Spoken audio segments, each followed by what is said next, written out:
Gervonta Tank Davis, undefeated 3-division world champion, superstar boxer, with the ultimate troll of the year in this trolling his upcoming opponent and undefeated lightweight, junior welterweight, Mexican superstar title contender, King Ryan Garcia, who has been complaining about the catch weight, the rehydration clause, and not being able to easily make 136 or 135 pounds.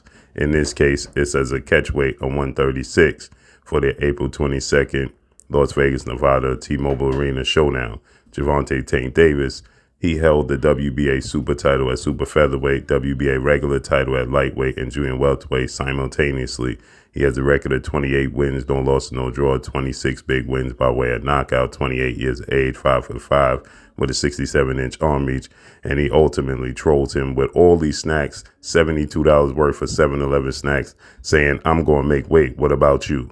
Now, if you think that Gervonta Tank Davis for 1 second is eating all of these things, then you are just simply not so smart guy. So with that said, Ryan Garcia, he stated that he put up a post and he stated that it's not easy to make this weight. Weight cutting is extremely hard and it sucks. That's what Ryan Garcia stated. And we know Ryan Garcia, who is 23 wins, no loss and no draw, 19 wins by way of knockout, 24 years of age, 5'10" with a 70-inch arm reach. He's still growing, and he's a very, very big kid. So he wanted this fight initially to take place at junior welterweight, 140-pound limit, where Gervonta Tank Davis actually won the WBA regular title against Mario Barrios. And Ryan Garcia, he hasn't fought at 135 in 2 years. He's 2 fights in 2 years removed from fighting at 135. But he clearly can make 135 because he showed us on multiple occasions now, revealed his weight. Most recently, last week, he revealed that he's 141.4 pounds, which means, and that was 3 weeks out from the fight. So that means that he's only 5 pounds away from his weight. Now, that's not to say that cutting the weight was easy, but he definitely he's cutting the weight and he's going to make weight. And the 10-pound rehydration clause is simply the same rules of the International Boxing Federation, better known as the IBF, with President Mr. Peoples. The IBF has rules that you make your initial contractual obligated weight the day before the fight, that Friday. In this case, you make whatever weight it is. In this case, it would be 135 pounds.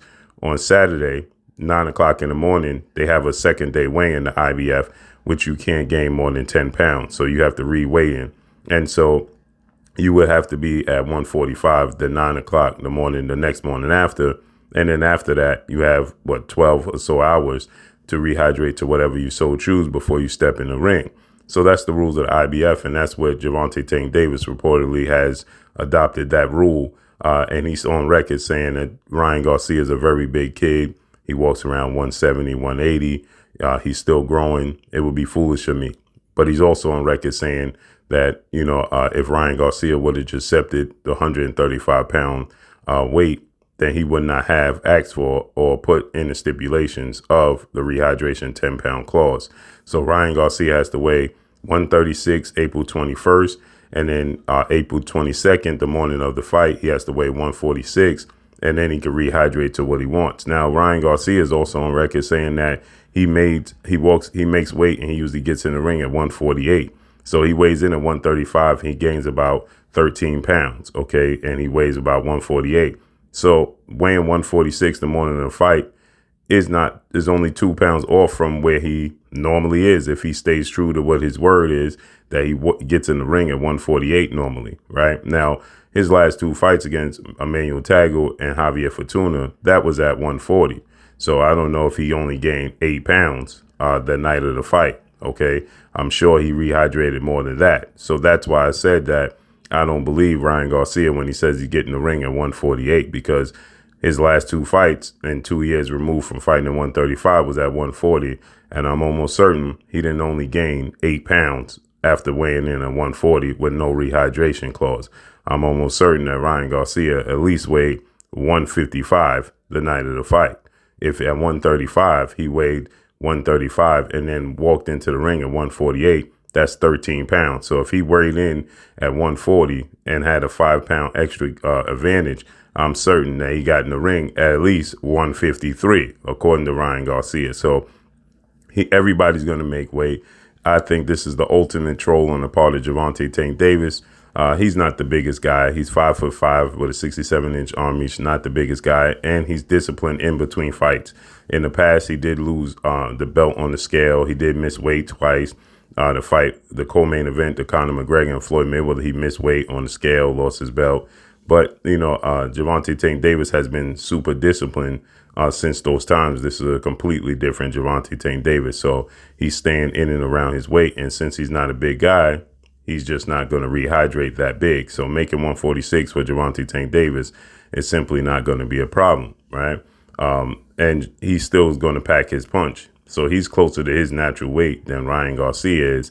And that's where Ryan Garcia complaint is, because this is the push and pull. Ryan Garcia wants every advantage possible, and Gervonta Tank Davis is the clear A side. So when you look at it from that standpoint, of course, Ryan Garcia wants an advantage that Tank Davis just wasn't willing to bend on, because Ryan Garcia wasn't willing to bend with the 135-pound weight limit. So Tank Davis goes in 7-11. He picks up M&Ms. He picks up high chews. He picks up, all types of candies and cakes. And then he says, looks at the glazed donut, looks at the donuts there. I would get some donuts, but they ain't glazed, right? So he's just trolling Ryan Garcia and anybody taking it serious, because I see people saying this is how his career is going to go down the drain. Gervonta Tank Davis is ultimately trolling. If you think that Gervonta Tank Davis packed all that stuff away in his stomach and then going to training camp, you are not so smart guy, okay? You are the definition of not so smart guy. Gervonta Tank Davis is just simply poking at Ryan Garcia, trolling at Ryan Garcia, because Ryan Garcia complained to the rehydration.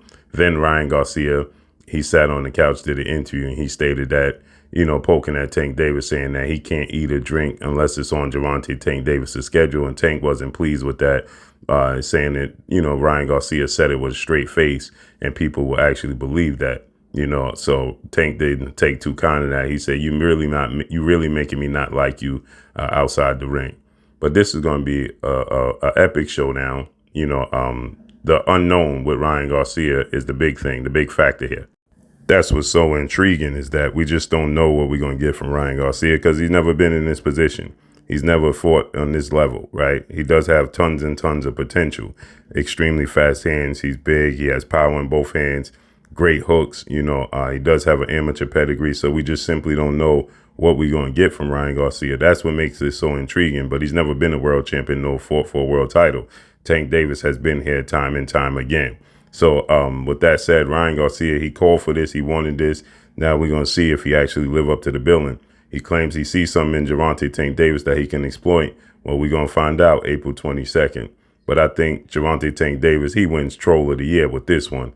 This is epic troll of Gervonta Tank Davis going into 7-Eleven, spending $72 on snacks and, saying, hey, listen, I'm going to make weight. Don't worry about that. That's the epic troll.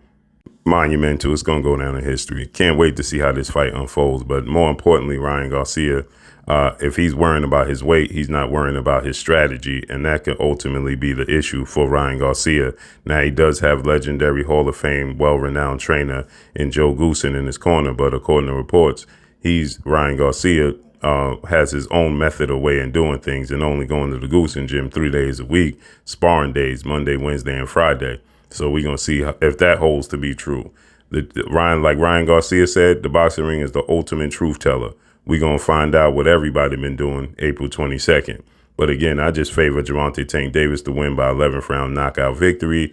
I think Ryan Garcia makes too many mistakes. He will ultimately make some mistakes that Gervonta Tank Davis will make him pay for in the ring, because Gervonta Tank Davis is the ultimate adjuster in the ring. Everybody gets enamored with Gervonta Tank Davis's power, but that's the least of everybody's worries.